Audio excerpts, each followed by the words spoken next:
under God, indivisible, with liberty and justice for all. Would the city clerk please take roll? Karen Adams. Here. Joseph DeMott. Here. Karen Berry. Here. Joyce J. Here. Davis Reinhardt. Present. Tracy Langworthy. Here. Wanda Sang. Here. And Mike Stites. Here. Is there a motion to approve the minutes of January 10th, 2011? So moved. Is there a second? Second. We have a motion for approval, seconded by Councilmember Langworthy. Are there any changes to the minutes? Please poll the council.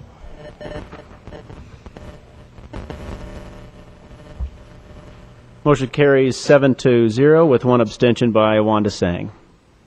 Thank you. The next item on the agenda is citizens' right to speak. Citizens' right to speak is reserved for members of the public who wish to speak on any item not on the agenda. Speakers are allowed 3 minutes. Others may donate their time to the speaker at the podium for a total of 9 minutes. When you are speaking at the podium, you will see a green light when you start speaking, a yellow light when you have 30 seconds left, and a red light when your time is up. So please step forward and spell your last name for the record to the podium and give us your name, your address, and/or your city. And please spell the last name for the record.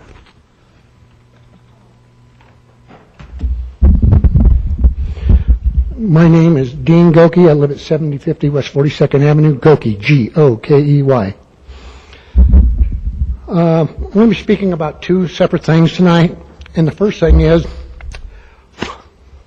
got to get settled here. I want to compliment Exempla Lutheran on their outstanding nursing staff, staff doctors, staff surgeons in their kidney department. They really pulled me through.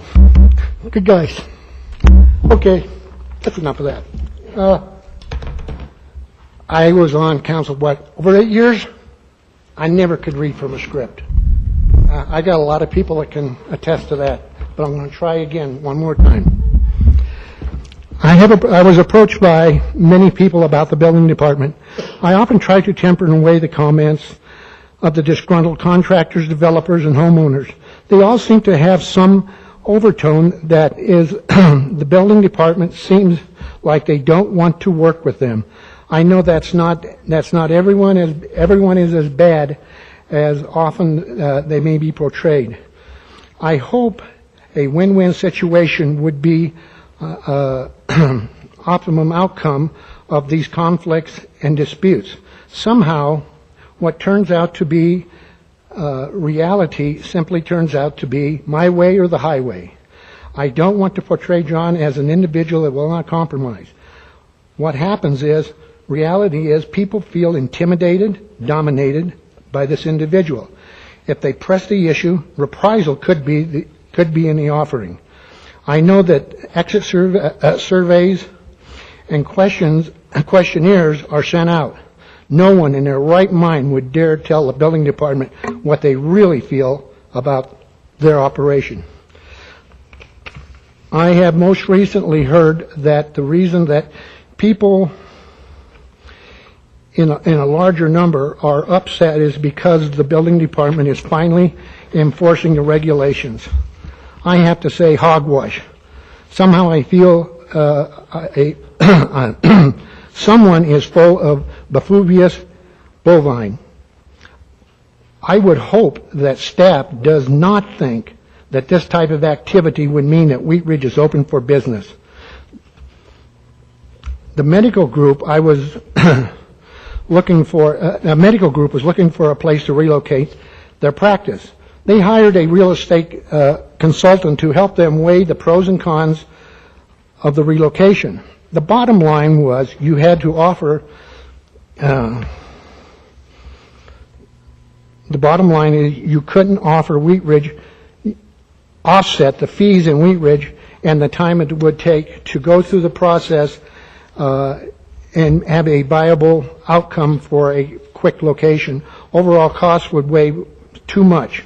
The real estate person pointed out that it would be much cheaper just as fast to try to recruit in another community. So they chose Lakewood. You might say that just one individual, I will I will tell you until I get blue in the face, contractors and developers charge more, and they find out when the project's in Wheat Ridge. Is the work any better? No. Is it any faster? Most likely not.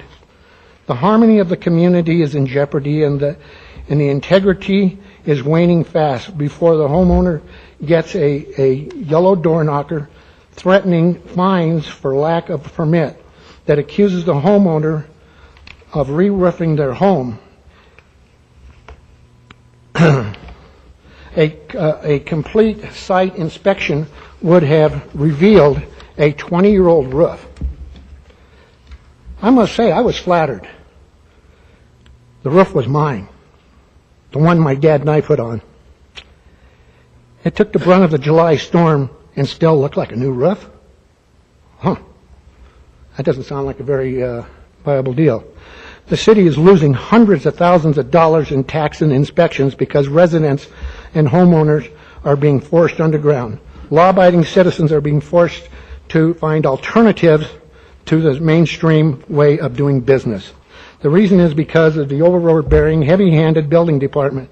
The city needs to be doing it better, faster than the rest. I will not speak about the outcome of that could take place when real construction takes place on the Cabela site and the Applewood Center. And that concludes my comments about the building department that I have first-hand knowledge of. The ones I have second-hand knowledge of, I didn't even bring forth or talk about in here. So I would just really appreciate staff, council, looking into this matter more fully and trying to find a solution that will be a win-win for the community. Thank you. Thank you. Please step forward if you have an item not on the agenda. Spell your last name for the record.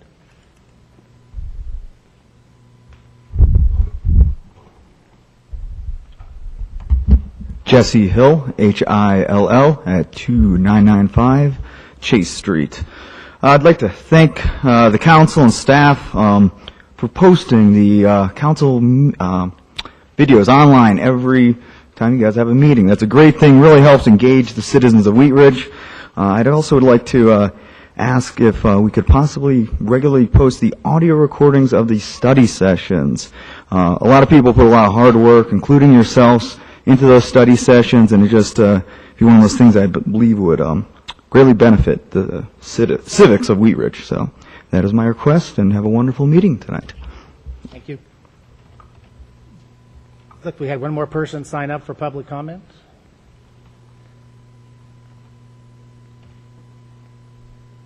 Please spell your last name for the record. Harris, Harris. And first name is Lonna, Lonna. And I live at 3720 Chase Street, just down from you. And I'm also on the board of Wheat Ridge 2020. And I just wanted to say, as a resident on a street where we've just completed a house and it's gone up for sale for the NSP program, it's very rewarding to see things changing in the neighborhood. The feedback from the neighbors has been excellent. I have some pictures here that we can pass down of the before and after so you can get an idea. I actually chose the finishes on the interior, so I'm a little biased. But I also wanted to add that I've moved into Wheat Ridge 5 years ago because I got much greater value than I would have gotten if I were east of Sheridan, where I originally looked. And my two neighbors that moved in since then have both bought for that same reason. So I think as long as we are continuing to improve the housing stock in the area, we will continue to grow and bring in the new blood that I think we so badly need in Wheat Ridge. Thank you very much. Thank you. Do we have anybody else for public comment? Seeing none, we'll move on to approval of the agenda. Councilmember Sang, you wanted to pull some items?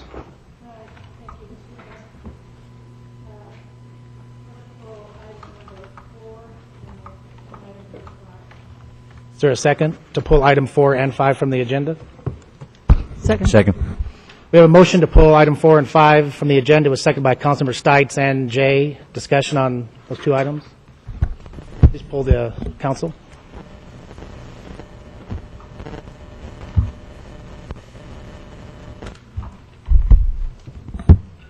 Motion carries 8-0. Thank you. Item 1 is the consent agenda. Councilmember Langworthy.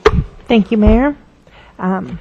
Consent Agenda 1A, a motion to approve the purchase of 1 passenger van, 3 marked police sedans, 1 marked police SUV, 1 large 4x4 pickup truck, 1 small light-duty 4x4 pickup truck, and 2 small light-duty 4x2 pickup trucks in an amount not to exceed $313,723. A motion approving Murray, Dahl, Kuchenmeister, and Renaud LLP December 31st, 2010 invoices for attorney services in the amount of $18,612.78. 1C, a motion to approve payment to Colorado Intergovernmental Risk Sharing Agency, CIRSA, for 2011 workers' compensation premium in the amount of $257,288, and 2011 property casualty premium in the amount of $170,897. And 1D, a motion for the approval of the 2011 annual assessment fee in the amount of $27,932 to support operations of the Foothills Animal Shelter for the provision of necessary animal sheltering services to the community. 1E, motion to encumber funds for on-call storm sewer cleaning and on-call traffic signal repair services in a total amount not to exceed $65,000. 1F, Resolution Number 03-2011, a resolution designating the official public notice location and the official newspaper of general circulation for the City of Wheat Ridge, Colorado. 1G, motion to award ITB-11-03 2011 cracked seal to Precise Striping LLC in the amount of $107,240. 1H, a motion to approve the annual license and maintenance renewal of the computer-aided dispatch, records management, and mobile field reporting systems for total amount of $78,432 to Logistics Systems, Inc. 1I, a resolution number 04-2011, a resolution amending the fiscal year 2011 general fund budget to reflect the approval of a supplemental budget appropriation in the amount of $12,533.40 for the renewal of the Wheat Ridge TV Channel 8 video streaming software. 1J, a motion to accept a permanent easement from SCI Colorado Funeral Services Incorporated for a sidewalk along Wadsworth Boulevard and approval of a $3,264 payment for the easement. 1K, a motion to approve payment of the annual sales tax increment for the Town Center and Wheat Ridge Cyclery projects in the amount of $248,862 to Renewal Wheat Ridge. And 1L, resolution number 05-2011, a resolution approving the renewal of an intergovernmental agreement for ambulance services among the city, the Wheat Ridge Fire Protection District, and Rural Metro of Central Colorado Incorporated. Is the motion in order? I think Mr. Stites wants to pull an item. Yeah, I'd like to pull 1A and 1G. Oh, okay. So motion's in order for the rest. Okay. We're pulling A and G. Okay. I move to approve 1B, C, D, E, F, H, I, J, K, L. Is there a second? We have a motion for approval of the consent agenda, seconded by Councilmember Reinhardt. Discussion on those motions. Please poll the council. Motion carries 8-0. Councilmember Stites. Motion's in order. Yes. Item A. Yeah. 1A. I move to approve the purchase of 3 2011 Chevy Caprice Police Option Marked sedans, 1 2011 Chevy Tahoe Police Option Marked SUV, and 1 2011 Chevy Silverado 4x4 extended cab. Is there a second? We have a motion for approval with modifications, seconded by Councilmember Sang. Did you want to explain what you're... Yeah. I hate to do this, but we're not out of the woods yet by any means. And I think in order for us to survive, we have to start looking at particular things now, so 5 years it doesn't come back and nip us in the bud. Yes, we need to provide the police their vehicles. There's some of these other trucks. I think we have in the budget $700,000 worth of vehicles that they want to purchase this year. We got some big ones coming up, possibly a new dump truck or snowplow or whatever. If we pass this the way I have read it, it will save us over $100,000. And out of that, then I would like to take $50,000 more and add it to item G, because I think we cannot let our streets slip. Too bad. But that would be, and also with my motion, I would move to purchase and install all the auxiliary equipment and the costs associated to that for those vehicles. But I do think I just, we're not out of the woods. In fact, if anything, it might be getting a little bit worse. I think we're going to have to review and redo some of our policies on some of these vehicles and this, but I just think this possibly could be a start. For clarification, Mr. Stites, would you list the vehicles that you are making a motion for approval on? 3 2011 Chevy Caprice police option marked sedans, 1 2011 Chevy Tahoe police option marked SUV, and 1 2011 Chevy Silverado 4x4 extended cab. So that we had a motion with seconded discussion on the main motion. Mr. Reinhardt? I'd actually like to have input from staff on the specific functions of the vehicles that were being asked for removal, the ones that go back through what it is we're dropping. In particular, I understood the 211 G150 8-passenger van for the court to have a fairly specific function, and I would like to understand what it's replacing. Yes, I can give you that information. The 8-passenger van replaces a 2001 10-year-old Chevy Suburban that's used by the municipal court to transport defendants to and from the jail for arraignments and trial. The current vehicle has over 102,000 miles and would have approximately 120 or 25,000 when the replacement vehicle was here and ready for use. The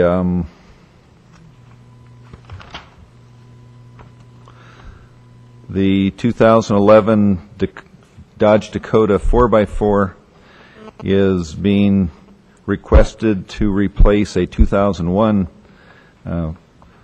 pickup that is used for building maintenance, and that vehicle currently has 112,000 miles on it. Would be projected to have close to 130 by the time the new vehicle would be here, and has been a high maintenance vehicle the last year and a half.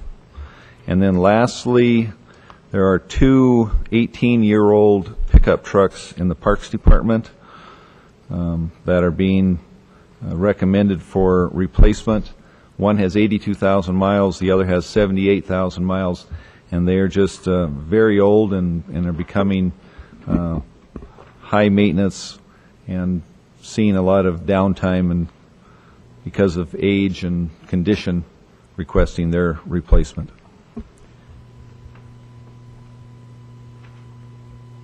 Thank you. Any other questions before we poll the council? Ms. J.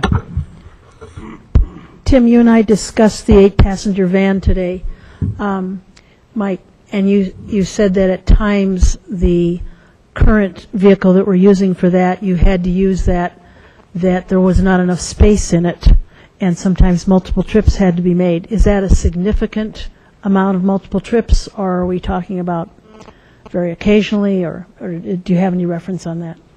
There are two issues with the current Suburban. It was not designed and outfitted for its current use. It actually was a survey vehicle and then converted to a vehicle for use by courts.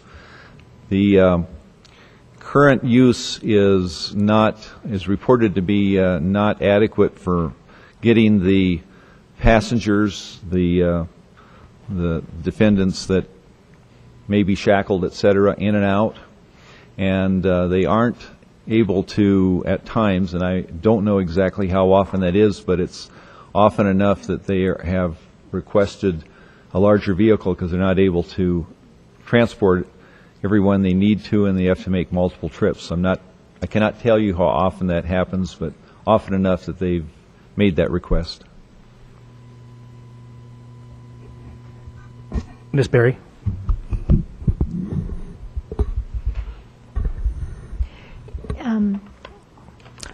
Any of the other vehicles, like the parks vehicle or building maintenance, quite a few of those I've seen in the past, they're used to like plow walkways for folks in the parks and maintain a clear path, whatnot, after it snows. Are any of those vehicles used for those purposes? No, these three are not. Okay, thank you. So we have a main motion, and council can actually amend this motion to add or delete. Any other discussions or amendments before we pull the council on the main motion? I guess I'd propose to put back on the court's vehicle back on the list. So is that I move to amend the motion to re-add the 2011 Chevy 1500 8-passenger van. Is there a second? Second. Okay, we have an amendment to Councilmember Stites' main motion to add back the 2011 Chevrolet G1500 8-passenger van. Discussion on that amendment, Mr. DeMott? Yeah, I have, you said it's replacing a 2001. I have a 2001 Chevy Suburban, 3/4 ton. It's the exact same truck. I have more miles than that. I haul my kids around in it, and I don't have a problem getting my kids in and out. I don't have a problem with the safety issue of it. And I've seen that one. It's actually in pretty good shape, so I don't think I would put that one on there right now. Ms. Adams?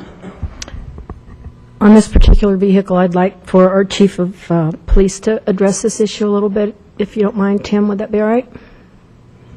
Sure. Dan? Thank you. I have some knowledge of the particular issues the court marshals have with the Suburban. The issue isn't in terms of the reliability of the vehicle, although it's got mileage on it. You could make the argument, as Councilmember DeMott makes, that you put more mileage on it.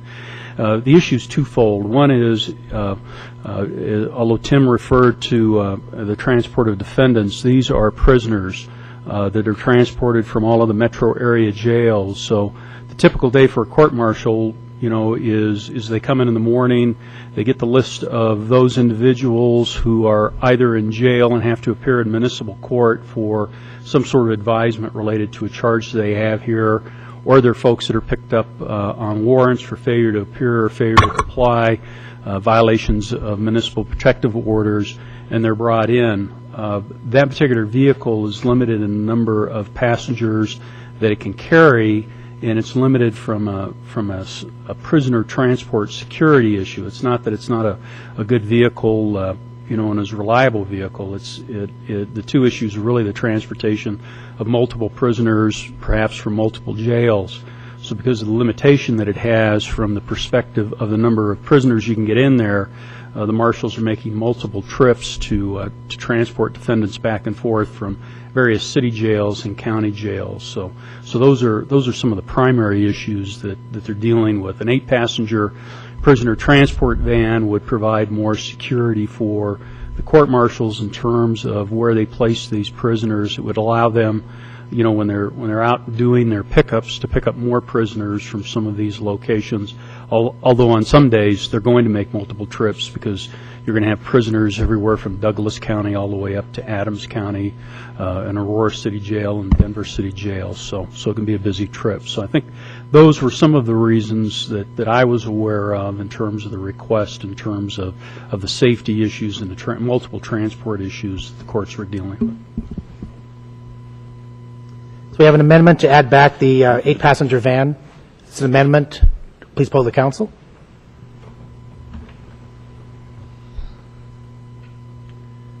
Motion carries 5-3 with council members Demott, Stites, and Sang voting no. Okay, we have the main motion as amended, and the main motion deleted the last two items of the list, the 2000 Dodge Dakota 4x4 and the two 2011 GMC Canyons. Please poll the council on the main motion.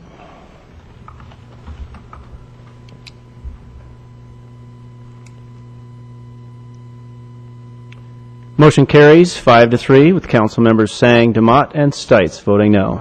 Is that the same? Did that not reset? Sorry, let's redo that. And there you go. Please poll the council your vote again. Motion carries 7-1 with council member Adams voting no. Mr. Stites, item G.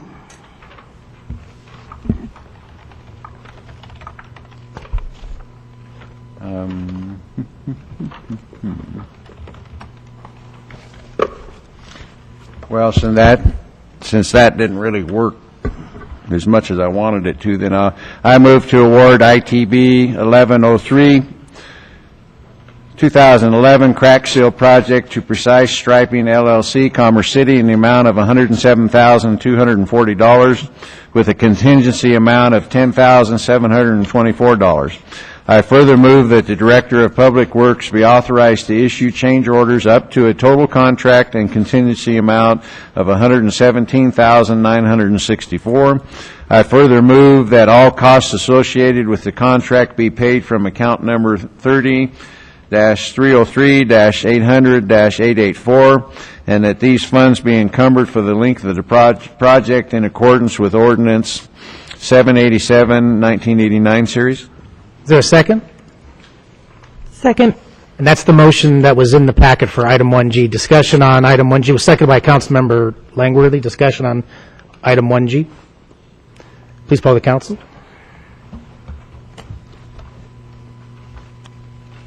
Motion carries 8-0. Thank you. The next item on the agenda is public hearings and ordinances on second reading. I'm going to open the public hearing. Council Bill 01-2001. Councilmember Adams. Thank you. Council Bill Number 01-2001, an ordinance approving the amendment of Section 26803 of the Wheat Ridge Code of Laws pertaining to floodplain control. Jefferson County recently placed fill within the Clear Creek floodplain immediately upstream of Interstate 70. Portions of the adopted Clear Creek flood hazard area delineated prepared by Icon Engineering in 2007 have been revised in recognition of the changes to the floodplain. The revision should be adopted by the city to allow administration of the correct floodplain boundaries. The impacted land is proposed for annexation and development in the near future. Motion. I move to approve We have this is a public hearing. So, not yet. Do we have anything from a staff presentation on this for item number 2? I do have 2 slides if you would like to have them shown, one showing the old floodplain and one the new floodplain, if you would like those. Yes, please. Okay, so please show those 2. Please state your name for the record and your position with the city.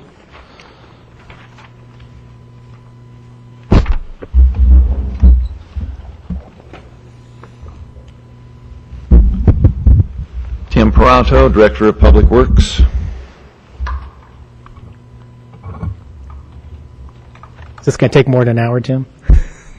I can drag it out to maybe 2 minutes if you like. Okay. This particular slide that's on your screen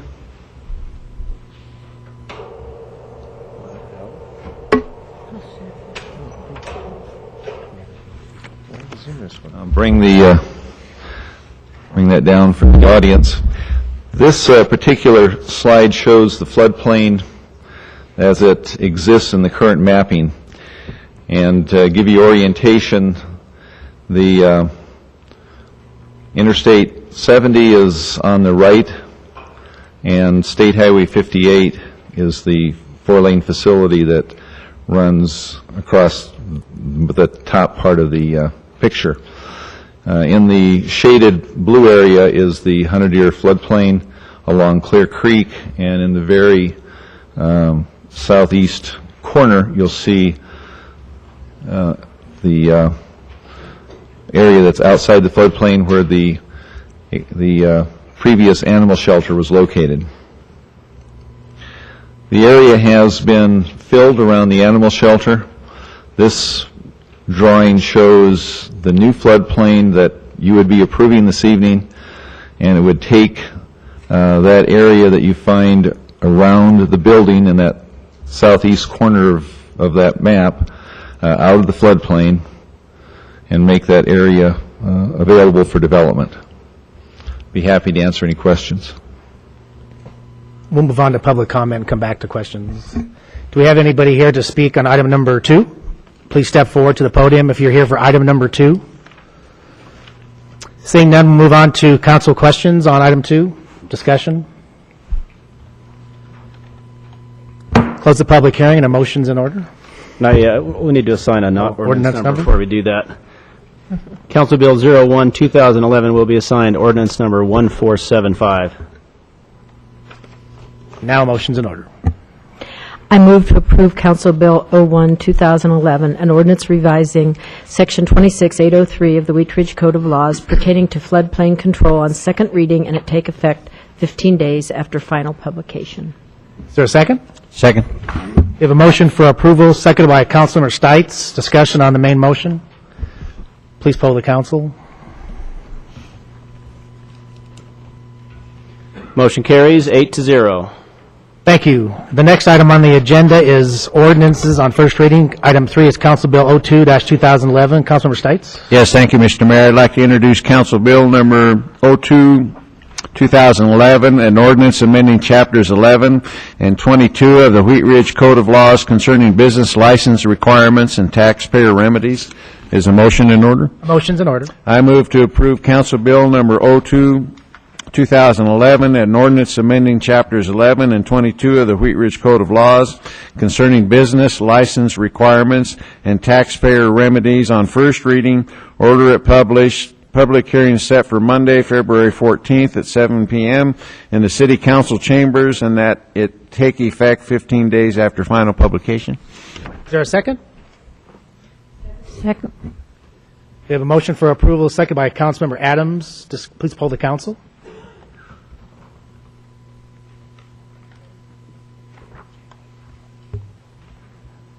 Mrs. Adams, we need your vote. We need your vote still. There we go. Motion carries 8-0. Thank you. As noted earlier, we removed items 4 and 5 from the agenda, so we'll move on to city manager's matters. We have none. City attorney's matters. Not for me, thanks. I just wanted to make one announcement tonight, or city clerk's matters. Yes, thanks. I have a couple. First, I wanted to just briefly alert the public and the city council to an issue we've probably overlooked, and that is an issue of redistricting. We have, over the past, I suppose, a couple of years, the city has annexed numerous pieces of land into the city. As well as that, we have state law that actually regulates how districts are to be mapped out and what proportions they take. They pretty specific, not specific, I shouldn't say specific, but they do require that they are approximate in size by population. And based upon studies of estimates of the populations throughout our 4 districts, based on the 2000 census, it shows we have some districts that are significantly greater than the average and some smaller. So in the clerk's office, we've begun looking at options and ways to redistrict, to move some district lines that would fix that. There'll be numerous issues and numerous questions I'm certain you and the community would have, so we're preparing some reports, and we're going to try to answer all those questions up front and try to foretell what questions there will be. We'll present that to the council at the study session planned on February 14th. So anybody from the community that's curious can come and hear what the current situation is and what some of the ideas are being proposed for that. So that's it. And then if you're wondering, the gentleman behind me is Bruce Rome. He's our new deputy city clerk, and I'm very proud to have him in our department. He was one of over 200 applicants and almost 100 of them qualifying. He came out on top, and we're really glad to have him. He's a great addition to the city of Wheat Ridge and to the clerk's office. So welcome, Bruce. That's it. Thank you. I just had one announcement. I wanted to make an announcement that if you live north of Clear Creek and south of the railroad tracks in District 4, there's going to be an open house at the Wheat Ridge Recreation Center on Saturday, February 5th from 9 to 12, and on Saturday, February 12th from 9 to 12. And the open house will be hosted by Councilmember DeMott and myself as elected officials for the city of Wheat Ridge. At this meeting, the Wheat Ridge Fire Department will be presenting information about options for lowering your property tax and having Wheat Ridge Fire cover your area, which is north of Clear Creek and south of the railroad tracks. And there's a committee that's been formed, a citizen committee called Committee for Lower Fire Taxes, and there'll be more information coming out about that. But this meeting is an open house for citizens and business owners, any property north of Clear Creek and south of the railroad tracks, to go to the meeting, to the open house, and meet with the Wheat Ridge Fire Department and get the information that you would need to opt out of our Vada Fire Department if you were so inclined, and opt into Wheat Ridge Fire Department. There's a process for that has to be followed with petitions. So the information will be Saturday, February 5th from 9 to 12 at the Wheat Ridge Recreation Center, and Saturday, February 12th from 9 to 12 at the Wheat Ridge Recreation Center. And those cards on the invitations to those property owners should have went out today via postcard. So if you have any questions, please contact your elected officials in Wheat Ridge or the Wheat Ridge Fire Department. Thank you. Ms. Langworthy? Thank you, Mayor. I wanted to just mention that in Wheat Ridge we have a nonprofit group that's called Feed the Future, and they are assisting our Colorstrand and Pennington elementary schools, mainly students that are either on the free or reduced lunch, actually get meals through the weekend. And they're doing a fundraiser this February 5th and 12th from 10 a.m. to 4 p.m. at the Walmart at 38th and Youngfield. And they're just, hoping people will step by and either make a monetary donation or a non-perishable food donation. This is a program that really does help benefit students in Wheat Ridge, so I hope that you get a chance to go out there and visit and learn a little bit more about what that program has to offer. Thank you. Councilmember Stites? Yes, thank you, Mr. Mayor. Early Friday morning, I lost a good friend, and the city lost a great resident in my callback, passed away. I don't know if you ever knew him. I hope you did, because he touched everybody that he was around. And our condolences go to his wife, Bev, and his two boys. This would be a great time to relocate to Wheat Ridge, either your business or your house, or both. If you need any help, see one of us or staff, and they'd be glad to help you. Please try to do one positive thing for either your neighborhood, your family, your city. Check your neighbors. Some of them are elderly. Maybe they'll need help next time the snow comes in. Always check with them. And as always, please try to find it and buy it in Wheat Ridge. Thank you. Thank you. Councilmember Jay? I just wanted to mention the extreme delight. I'm sure that most of the students and parents of Martinson Elementary, knowing that the school, that actually no schools are going to be closed this year, that we're having sort of a year off here, but at the same time, an awareness that this is a possibility, and we need to be thinking of it, being prepared for it. Thank you. Councilmember DeMott? Nothing tonight, thanks. Councilmember Sang? Nothing tonight, thanks. Councilmember Adams? Nothing, thank you. Councilmember Reinhardt? Nothing here. Councilmember Berry? Nothing, thank you. Thank you. We're going to adjourn into a study session. We'll take about a 10-minute break, and we'll come back in this room. Thank you.